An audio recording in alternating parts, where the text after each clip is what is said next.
આ છે આર્ટ્સ અને કોમર્સનું વાર્ષિક પરીક્ષાનું 7/4/2025ના રોજ લેવાયેલી પરીક્ષાનું પેપર.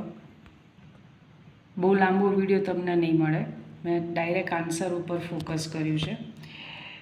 અને ટ્રુ ફોલ્સ પર તમને પહેલો જવાબ અહીંયા નહીં દેખાય, તો એના માટે થોડું તમારે ધીરજ રાખવી પડશે.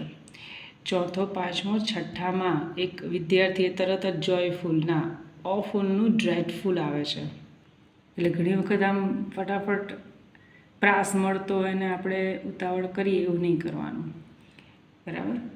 અને ત્યાર પછી 7, 8 અને 9 એમાં પણ તમારે આખું લખવું પડશે, એકલું રીઝન નહીં ચાલે. શોઈંગ રીઝન લખવું પડશે, શોઈંગ એક્સપ્લેનેશન લખવું પડશે અને શોઈંગ પર્પઝ.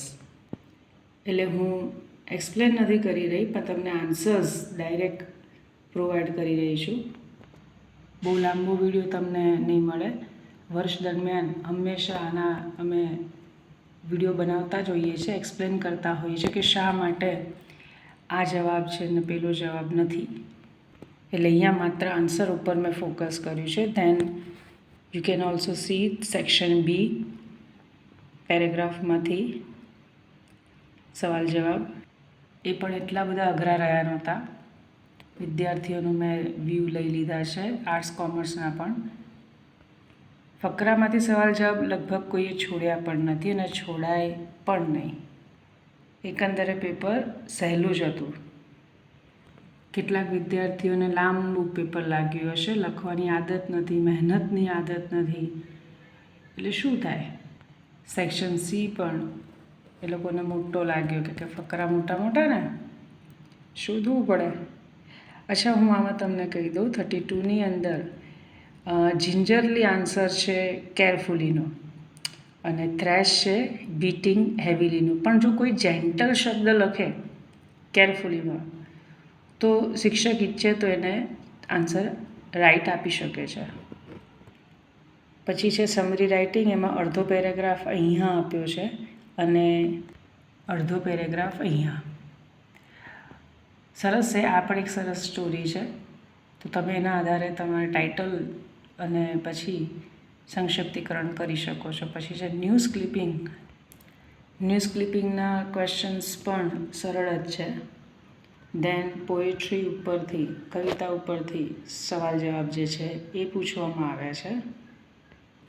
સેક્શન ડીમાં આપણને અહીંયા પહેલું એક્ટિવ પેસિવ પૂછ્યું છે. સાયન્સમાં પહેલાં એને કાળ બદલવાનું આવ્યું હતું, વર્તમાનનું ભૂતકાળ.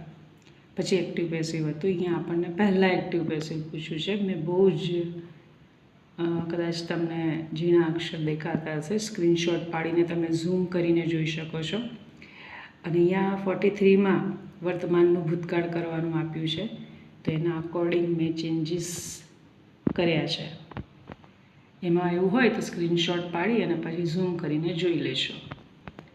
ધેન આપણને ડાયરેક્ટ ઇનડાયરેક્ટ સ્પીચ, જેમ સાયન્સમાં પૂછી હતી એના જેવી તો ન કહી શકાય, પણ અહીંયા પણ એક્સપ્લેનેશન માર્ક છે, યસ નોના આન્સર છે, ક્વેશ્ચન્સ છે, બધું અંદર પૂછી લીધું છે.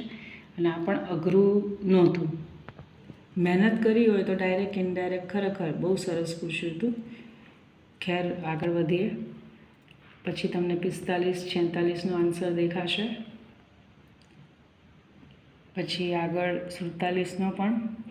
હવે કમ્બાઇનમાં પણ તમે આમાં 2 કે 3 આન્સર બનાવી શકો છો. મેં હુ છે, વેર છે, એન્ડ છે એનાથી બનાવી, પણ એ સિવાય પણ તમે બનાવી શકો છો. પછી ફિલિંગ ધ બ્લેન્ક્સ અહીંયા પૂછવામાં આવી છે.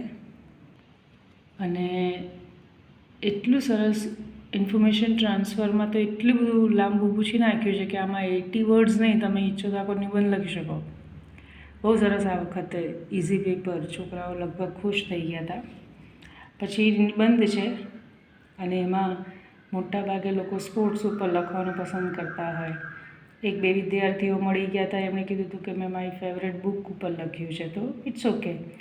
અને what I would like to be, મારે શું બનવું છે, તો દરેક વિદ્યાર્થી પોતાની રીતે લખી શકે છે. પછી સ્પીચ, જે ઇલોક્યુશન કોમ્પિટિશન હોય છે એના ઉપર. અને જો એ ન ફાવે તો એપ્લિકેશન પૂછી છે અકાઉન્ટન્ટની. ત્યારબાદ ઈમેલ છે કે ટ્રાફિક જામનો જે પ્રોબ્લેમ થઈ જાય છે એના ઉપર. અને પછી રિપોર્ટ પૂછ્યું છે ક્લીનલીનેસ ઉપર. તો આ છે